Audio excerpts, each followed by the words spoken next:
Good morning class. आज हमारा topic है शारीरिक विकास को प्रभावित करने वाले कारक। कि जो बालक का शारीरिक विकास है विभिन्न कारकों से प्रभावित होता है, जिसमें कि सबसे पहला क्या है, वंशानुक्रम।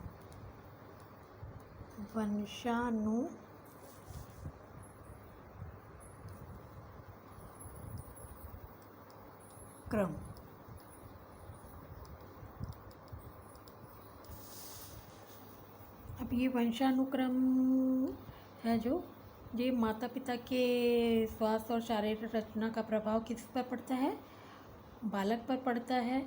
और स्वस्थ माता पिता के बच्चे ही पूर्ण रूप से स्वस्थ होते हैं, उनका शारीरिक विकास ठीक प्रकार से होता है। और जहाँ माता पिता ही अस्वस्थ होंगे तो उनके बालक का शरीर भी ठीक प्रकार से विकसित नहीं हो पाएगा।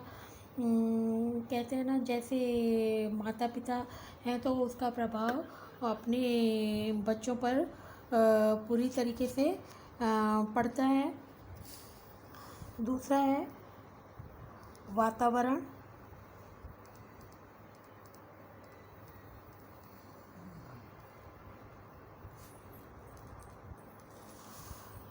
अब वातावरण भी, जैसे माता पिता के स्वास्थ्य की हम बात कर रहे थे, वहीं वातावरण भी है कि हमारे आसपास का जैसा वातावरण होगा बालक उसी में ही अपना विकास करता है।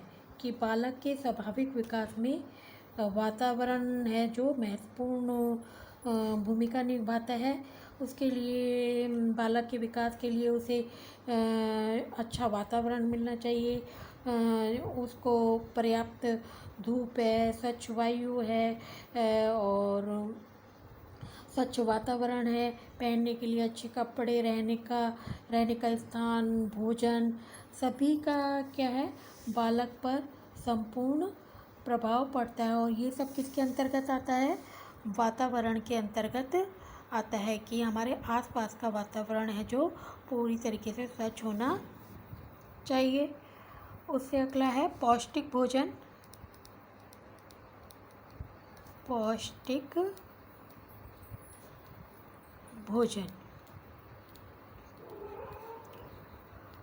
पौष्टिक भोजन कि बालक का भोजन है जो पूरा पौष्टिक होना चाहिए। अगर वह उसका भोजन पौष्टिक नहीं होगा तो वह कुपोषण का शिकार हो सकता है, उसका शारीरिक विकास अवरुद्ध हो सकता है। अगर उसको पौष्टिक भोजन मिलेगा तो उसका शारीरिक विकास है जो तीव्र गति से होगा, और नहीं मिलने पर वह विभिन्न रोगों से ग्रसित हो जाएगा।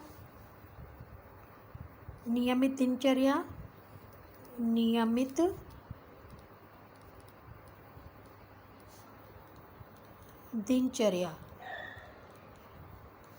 अब नियमित दिनचर्या में कि बालक का उठने का, सोने का, खाने का, पहनने का, खेलने का, सबका क्या है, एक समय निश्चित होना चाहिए। इससे क्या होता है कि बालक का जो स्वास्थ्य है वो ठीक रहता है और उसका विकास भी सही तरीके से होता है। अगर उसका ये सब जो दैनिक दिनचर्याएं हैं वो सही नहीं होंगी तो उसका बालक पर विपरीत प्रभाव पड़ेगा।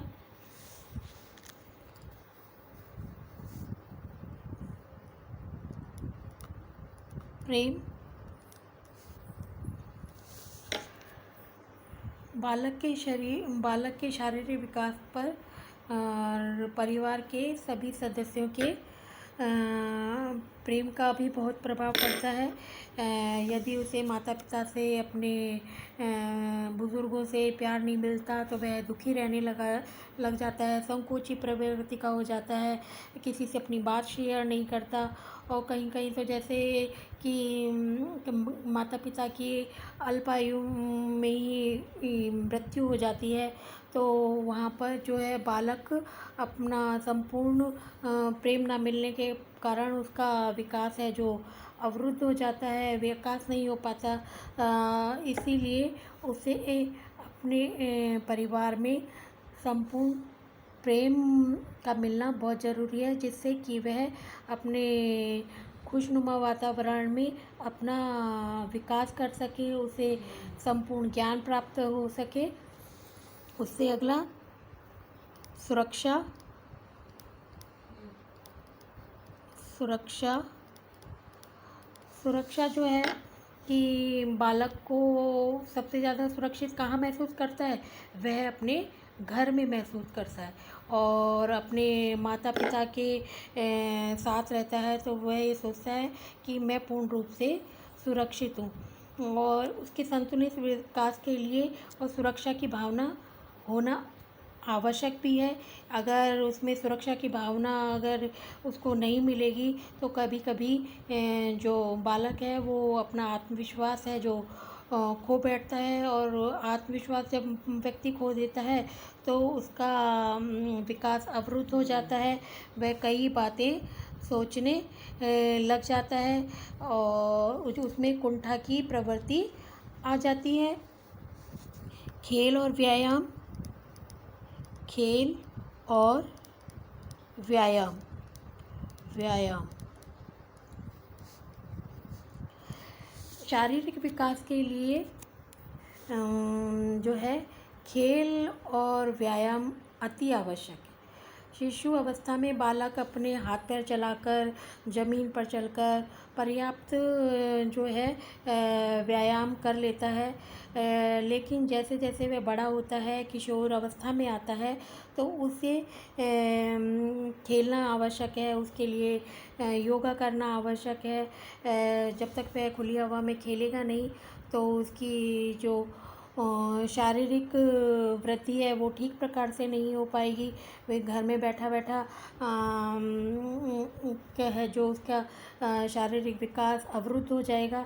इसीलिए उसको खेल व्यायाम के माध्यम से भी बालक अपना शारीरिक विकास कर सकता है।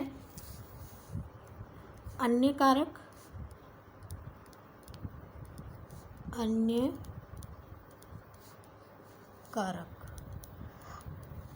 शारीरिक विकास को अन्य कारकों में जैसे रोग या दुर्घटना होने के कारण शरीर में कोई विकृति आ जाती है, शरीर खराब हो जाता है। दूसरा, अच्छी और ख़राब जलवायु के कारण उसका विकास अवरुद्ध हो सकता है। बाल विवाह बचपन में ही बाल विवाह कर दिया जाता है, ये भी शारीरिक विकास को है जो अवरुद्ध करता है। परिवार का रहन सहन अच्छा नहीं होता, उसकी आर्थिक स्थिति अच्छी नहीं होती, तो ये सब क्या है शारीरिक विकास को बहुत ज़्यादा प्रभावित करते हैं।